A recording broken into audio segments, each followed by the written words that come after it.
It was a lovely early morning on Baker Beach in San Francisco. I was walking along with a few others on the beach and the majestic Golden Gate Bridge before us.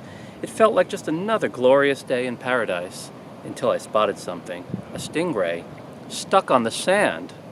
It might have been a Pacific cownose ray, but whatever it was quite a surprise. At first I thought, how wonderful, but my thoughts quickly migrated to how sad it was to see such a magnificent animal out of its element. I took it for dead, but then saw it move. It was alive. It was occasionally flapping, though it was also apparently dying. In this state, as with much of nature towards the end of its cycle, the creature was both beautiful and ugly, both terrific and terrifying, awesome and awful. I knew not to touch it, of course, with its stinger periodically swinging back and forth, but also knew that it needed to be saved.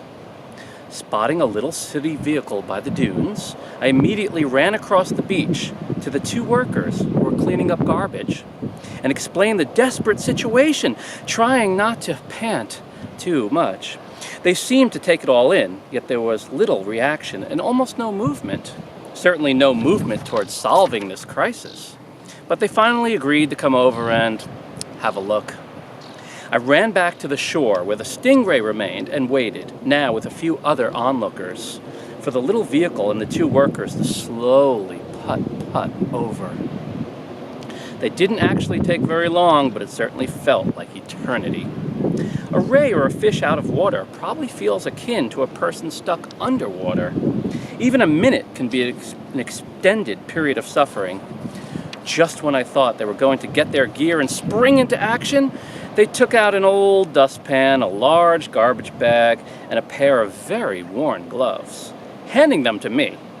I certainly didn't mind helping out. In fact, I wanted to.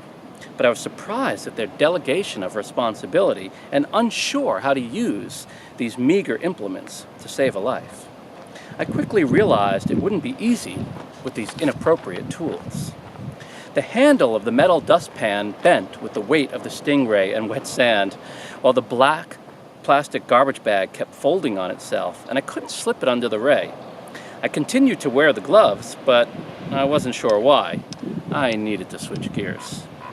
I used the dustpan to scoop ocean water to pour onto the stingray, who was drying out, suffocating, and clearly in distress. The prospect of seeing this beautiful being die on the beach right before us, and then to be pecked at by shorebirds or attacked and bitten by the lone dog there, was unsettling to say the least.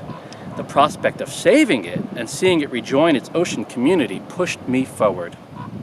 I again asked the workers for a shovel, seemingly nonplussed, and as if they had never heard or thought about that possibility before, they casually said there was one not too far away.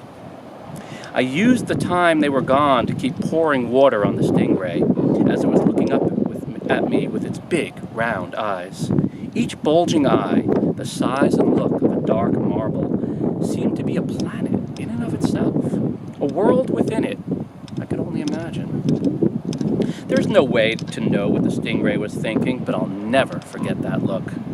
Sensing its fear and pain, it made me think of the millions and perhaps billions of other beings that are violently snatched from the seas each year for food, with many tossed back dead or dying as bycatch.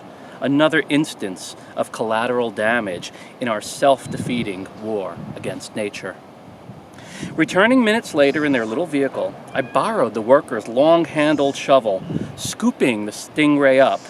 It was quite a bit heavier than I expected, and brought it into the ocean.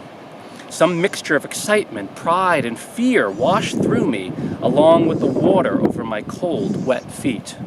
In some ways, I felt completely alone, performing a sacred task, yet I was simultaneously intimately connected to the entire world. In spite of everything, including one's life and death, the Pacific waves kept pouring in and slipping out as they do. I so much wanted to help this mysterious creature return home. Luckily, the tide was coming in, so nature gave us a boost. A wave came and washed over the ray like the generous hug and kiss of a parent. But the stingray didn't appear to move much. Thinking it might be wounded, diseased, or worse, I was dejected. Perhaps, even after my best efforts, it wasn't to be. At least I thought the ray would be back in the ocean to complete its cycle there, the way it's supposed to be, instead of on the beach. Another wave came in, again washing over it. After getting over its shock, and perhaps regaining its strength, the Stingray finally flapped and swam away to freedom. I felt so good cheering it on from the shore, knowing that it was going to be a great day.